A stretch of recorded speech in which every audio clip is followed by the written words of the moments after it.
ঢাকঢোল আর কাসর বাদ্যে দেবী বোধনের মধ্য দিয়ে কাল শুরু হবে দুর্গাপূজার মূল আনুষ্ঠানিকতা মহাষষ্ঠী।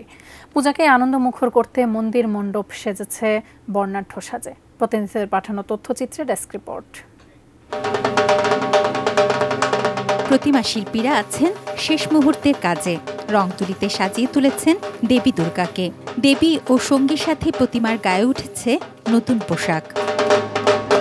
সাভার, আশুলিয়া ও ধামরায়ে মণ্ডপ সাজানোর কাজও চলছে পুরোদমে।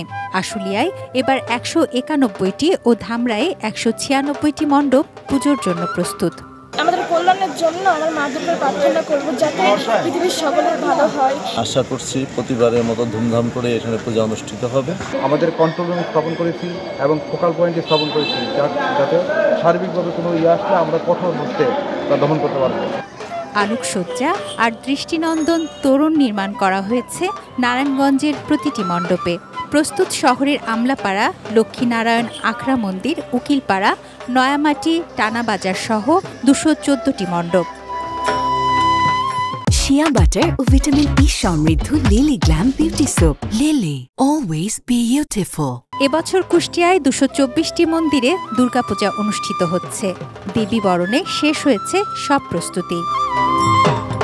শান্তিপূর্ণভাবে শারদীয় দুর্গোৎসব পালনে গোপালগঞ্জের প্রতিটি মণ্ডপে নেওয়া হয়েছে কঠোর নিরাপত্তা ব্যবস্থা। পুলিশ, আনসারের পাশাপাশি স্ট্রাইকিং ফোর্স হিসেবে থাকবে সেনাবাহিনীও। তুনাজিনা তনু, ডেস্ক রিপোর্ট, এটিএন নিউজ।